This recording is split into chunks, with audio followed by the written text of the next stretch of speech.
ওয়ালাইকুম গাইস, কেমন আছেন আপনারা সবাই? আপনাদের জন্য একটি নাস্তার রেসিপি নিয়ে আসছি। প্রথম দেখুন এখানে আমি এই আটাটা লইছি। আটাটা ভিতরে একটু লবণ আর অল্প করে তেল দিয়ে তারপরে কিন্তু আটাটা ভালো করে ময়ান করবো।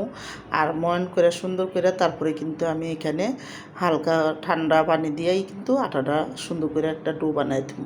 তো আটাটা ভালো মতন হাত দিয়ে ডলে ডলে অল্প অল্প পানি দিয়ে আমি করবো। আমি এখানে অল্প করে বানাবো, এই জন্য কিন্তু অল্প আটা নিছি 1 কাপ। তো দেখুন এদিকে ভালো করে হাত দিয়ে ডলে ডলে অল্প অল্প করে পানি দিয়ে তারপরে কিন্তু ডোটা তৈরি করবো। আর ডোটা তৈরি হলে তারপরে কিন্তু অল্প একটু তেল দিয়ে তারপরে একটা সাইডে রেখে দেবো। তো এখন অল্প একটু সুন্দর করে আর একটু পানি দিলাম যাতে ডোটা শক্ত না থাকে। এবার উপরে একটু তেল দিয়ে তারপরে কিন্তু সুন্দর করে একটা জায়গায় রেখে দিয়ে আমি ডোটার জন্য পুর তৈরি করবো। তো আমি আজকে গরুর মাংস কিমা দিয়ে আজকে ইয়াটা বানাবো।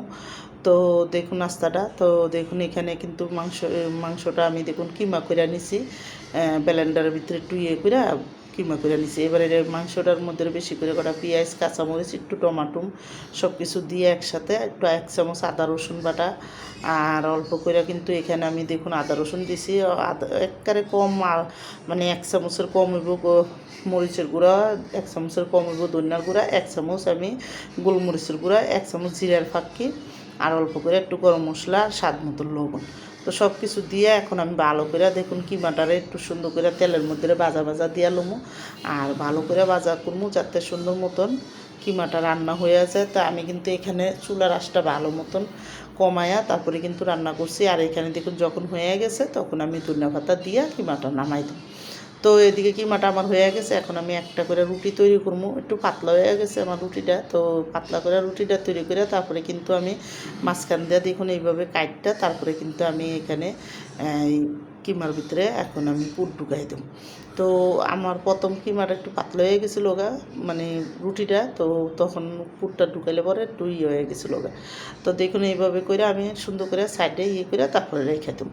তো আমার এই কিমার মুরগির মাংসর কিমা দিয়া এই নাস্তার রেসিপিটা যাদের, গরু মাংসর কিমা দিয়ে এই নাস্তার রেসিপিটা যাদের পছন্দ তারা লাইক সাবস্ক্রাইব দেন। প্লিজ আমার ভিডিওটা বেশি বেশি শেয়ার করে দেন আর সাবস্ক্রাইব করে দেন। আর এইভাবে একবার হলেও নাস্তা বানাই দেখেন, অনেকই মজা লাগবো। তো আমি দেখুন রোজার মধ্যে এক সময় একটা বানাই, আপনাদের বানায় বানায় দেখাই। তো দেখুন এদিকে প্রথম তেলের মধ্যে আমি দিয়ে দিলাম 4টা। তেলটা গরম হয়েছে পরে আর সুন্দর করে দিয়ে একটা ফিট লাল হইলে পরে আমি উল্টে দিচ্ছি। আমি কিন্তু অনেক পাতলা করে বানাইছি, এই জন্য কিন্তু দেখুন মাঝখানটা লাগে যে ফাইরা গেছে একটু একটু। তো অসুবিধা নাই, তেল ঢুকে নাই, সুন্দর করে মশমশা করে ভাজা তেলটা ছাইকা তারপরে কিন্তু আমি নামাই দেবো। তো এইভাবে করে আমি সবটি কিন্তু দেখুন বানিয়ে নিচ্ছি আর সবটি বাছতে দিয়ে দিছি। আমি এখানে বাছতে দিয়ে তারপরে কিন্তু আমি করে নিছি। আমার কিন্তু